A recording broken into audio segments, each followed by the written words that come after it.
Is Finding Nemo underrated? Finding Nemo is a platformer developed by Traveler's Tales and released on the GameCube, PlayStation 2, and Xbox in 2003. Per usual, I'm playing the Xbox version. I was actually really excited to finally give this game a try, as Traveler's Tales released a string of quality platformers in the 90s, beginning with the excellent Mickey Mania: The Timeless Adventures of Mickey Mouse, the underrated Sonic 3D Blast, and more importantly, Disney Pixar's Toy Story. I'm a big fan of Toy Story, and seeing the Traveler's Tales, Disney Interactive, and Pixar logos all on the same box certainly piqued my interest. On the flip side, I'm not the biggest fan of the obligatory water stages plaguing most platformers of the time. And well, Finding Nemo kind of takes place in the ocean, so yeah.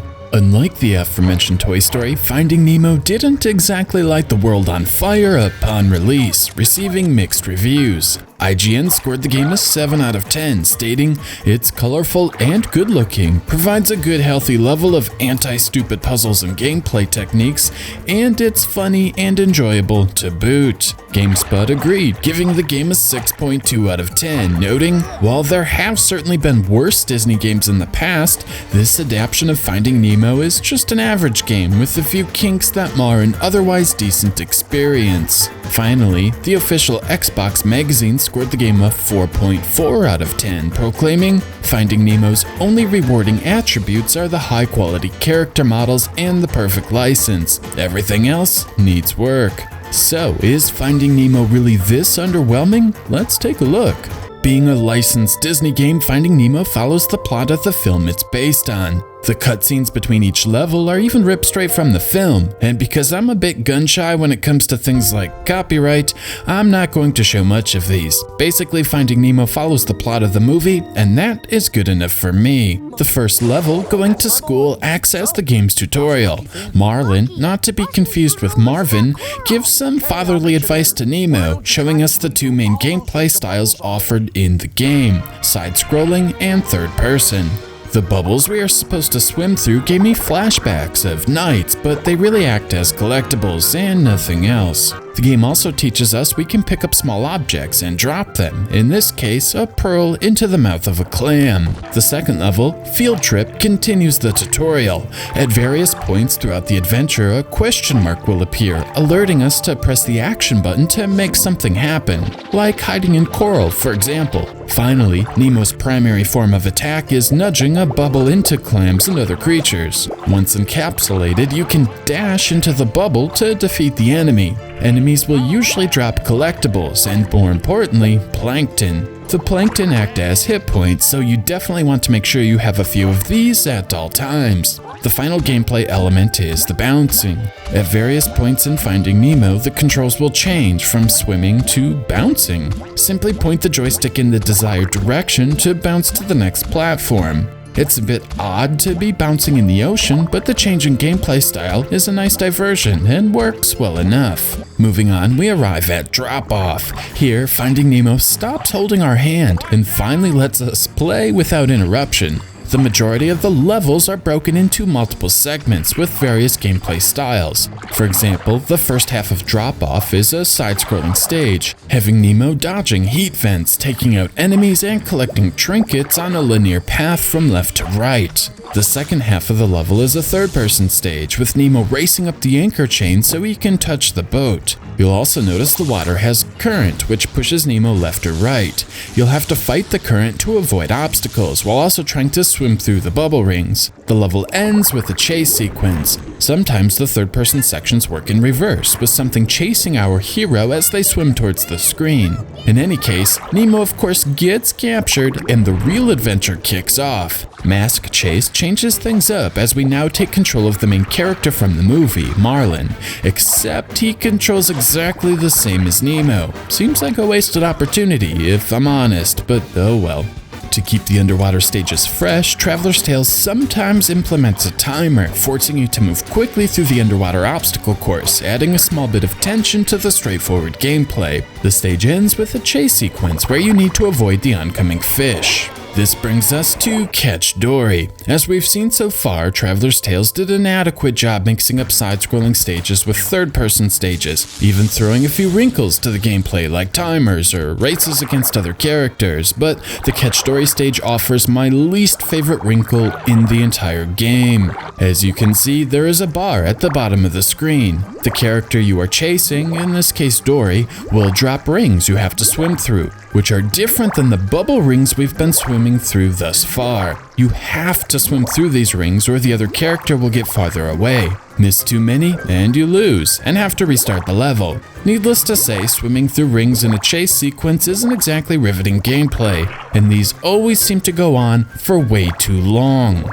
After repeating this a few times, because Dory can't remember where she is going, the level comes to a close. Sadly, the next level, Minefield, offers more of the same. You do get to pilot Dory, but she controls exactly like Nemo and Marlin, so it doesn't really feel new. After chasing the shark, we arrive at another bouncing section. This is a maze of sorts, and you can't bounce on a mine more than 3 times in a row or it explodes. Thankfully, you can change direction mid-air, setting up your next move. The maze isn't overly confusing either, so this acts as a nice diversion while offering a bit of problem solving. The final part of the level does kinda suck though, and offers one of the few frustrating segments in the entire game. You have to chase the shark while avoiding exploding mines. This is easy enough, however, you also have to fight the ever-changing ocean currents. All of these gameplay elements don't quite work together, and it's hard to keep swimming through the rings dropped from the shark while also avoiding the mines and fighting the current.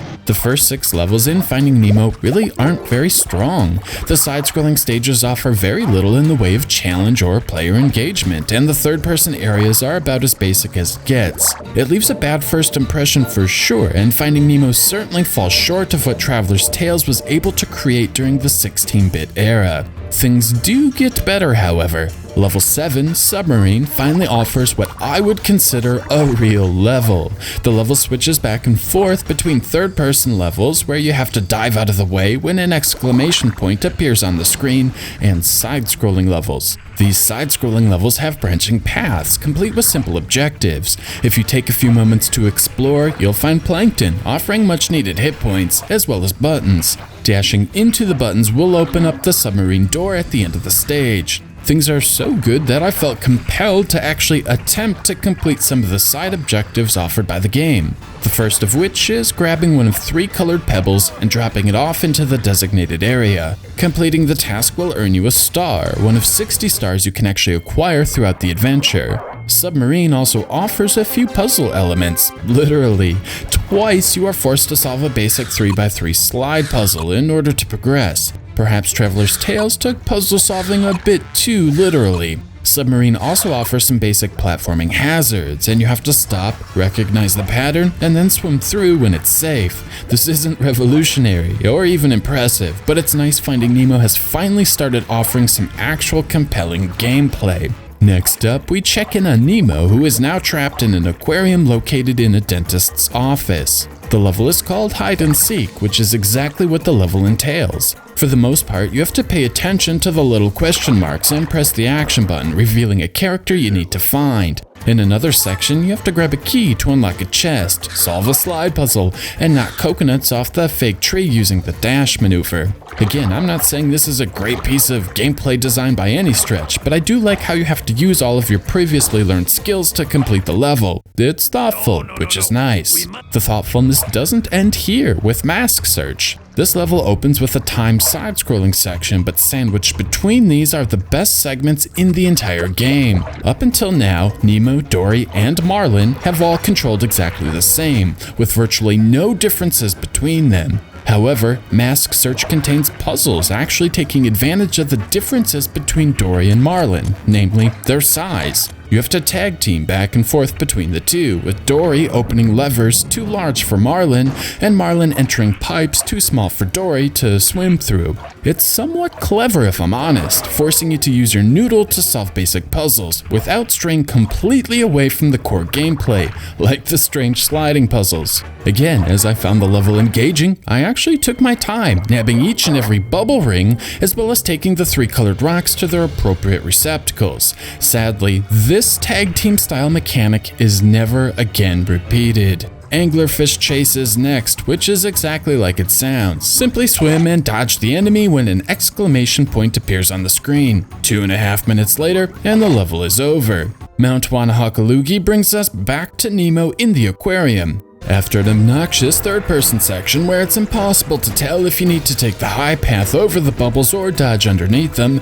another fun mission-based gameplay segment is presented. Basically, you have to stop all of the bubbles which are leaking through the bottom of the tank. You do this by dashing into rocks, causing them to fall and block the hole, solving a basic memorization puzzle, pressing a level until a scuba diver blocks a leak, and solving yet another slide puzzle. Mount Wanahakalugi concludes with the feats of strength, requiring Nemo to swim through 30 bubble rings. Next, we return to Marlin and Dory, who find themselves in Jellyfish Race. This first section actually offers a departure from the standard third-person action seen thus far. Instead of swimming forward, you need to bounce off the jellyfish tops in order to beat Dory. You do this by pressing the action button when the question mark appears. Time it wrong and you'll have to swim manually for a bit. String enough hops together and you'll find yourself beating Dory to the end. After this is another bouncing area, which is made more challenging as there are other critters bouncing as well. There are two things making this more tedious than the bouncing sections presented thus far. First, it isn't always obvious where you can bounce to, and second, there are obstacles littered in the field. It's all too easy to accidentally bounce into an enemy, forcing you back to the beginning of this rather lengthy bouncing section. Jellyfish Race concludes with another racing segment against Dory. And the second third of Finding Nemo comes to a close. It should be obvious the middle section of Finding Nemo is far better than the first part of the game. The addition of some actual tasks to complete, mild puzzle elements, and some occasionally challenging areas finally makes Finding Nemo feel like an actual game. It's certainly not the most engaging 3D platformer I've ever played, but there is some fun to be had. Moving on, we arrive at Training with Gil. This opens with a chase sequence from overhead instead of in the third person. It also presents zero challenge whatsoever, so let's move on. Next is a bouncing section. You have to bounce on each and every snail shown on the screen, forcing them into their shells. This must be completed quickly as well, otherwise they'll pop back out. Basically, you have to figure out a path from beginning to end and use mid-air rotation to set up your next bounce. If you have too many wasted bounces, the snails will pop back out, forcing you to start over. It's tricky for sure, and is perhaps the most skill-based piece of gameplay offered in the entire game. This is followed by what is perhaps the most annoying piece of gameplay offered in the entire game. You have to bounce a ball through 30 rings. There are spikes on the surface of the tank as well, causing the ball to pop. Needless to say, this is about as fun as it looks, which is to say, it really isn't fun at all. After getting the ball through 30 rings, Dory and Marlin make their way to East Australian Current. This is a timed side-scroller level, with currents pushing Marlin from below and then above, impeding progress. Next up is a bouncing section where you have to locate 5 baby sea turtles and return them to the beginning of the level. If you're too slow, the baby turtles swim away and re-hide. Finally, the level concludes with a racing segment. By this point, these race sections should be fairly easy. You need to hold the A button to swim faster, and then swim through bubbles for a burst of speed. I, of course, won the race, winning myself a bonus star, and it's back to Nemo to play through the plan. The plan is another one of my favorite levels in Finding Nemo, and sadly the final level taking place in the fish tank. Here, you need to make your way through the aquarium locating 5 pebbles. You must take each pebble up to the tank filter to try and plug it up. Dashing and minor puzzle solving are again required for success, resulting in another enjoyable level. Now it's back to Dory and Marlin, who are being chased by a whale. As far as I can tell, it's impossible to fail this first third-person section. Eventually, the whale will capture our heroes, and it's off to a bouncing area on the whale's tongue. On the earlier bouncing segments, I made an effort to bounce on each and every platform to unlock a star. However, at this point, I just stopped caring, quickly making my way up the tongue to the end point. This is followed by a third-person section and finally a side-scrolling section. The entire level feels a bit been there, done that, offering nothing new. After this, it's back to Nemo, who has escaped the fish tank and is working his way through the public sewage system trying to get to the ocean in the appropriately named treatment plant. As we near the end of the game, Finding Nemo finally starts to offer a solid platforming challenge. First, there are rotating platforms, which will damage Nemo. Next is a third-person section with rotating propellers to avoid. Again, tricky, but working within the confines of the controls. Next is a section where Nemo actually has to jump out of the water to progress, something which has not been required up to this point. Finally, there is a maze with plenty of moving current trying to push you off course. This is another strong level and a good way to close out the adventure. Of course, this isn't the final level. That would be Fishing Net Rescue. This is a time level where you have to make your way around the net, finding Dory. Press the action button once you reach Dory and some fish will start swimming downward. Do this task 10 times in the allotted time, while also dodging falling projectiles, and Finding Nemo comes to a close, which of course brings us to the credits. Usually, I spend a bit of time talking about a game's controls, as this is one of the most important aspects of a platformer. However, as Finding Nemo is filled with nothing but water levels, there is no jumping physics to dissect, or anything else for that matter. The side-scrolling stages work just as one would expect, with 3 characters moving up, down, left, and right in a very predictable way. Same goes for the third-person levels. Finding Nemo does allow you to invert the vertical axis though, which is a welcome inclusion, so yeah, the controls just work, without any oddities or strange behavior. Graphically, Finding Nemo is somewhat limited by the source material. The depths of the ocean don't lend themselves to a diverse color palette. Still, I do feel like the movie was a lot brighter and a lot more colorful. Finding Nemo always feels somewhat murky and subdued.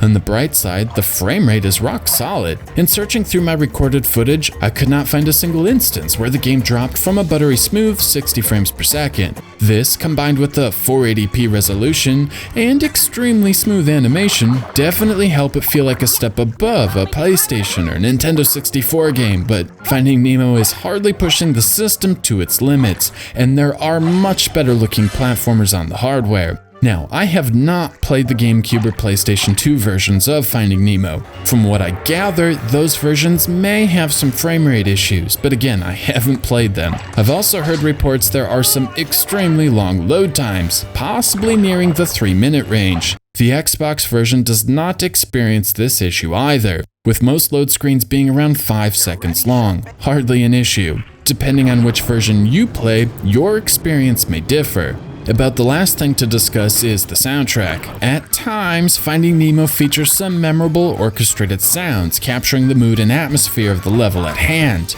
Nothing here will get stuck in your head, that's for sure, but it serves the role of being background music, and the orchestrated sounds fit right at home in a Disney Pixar video game.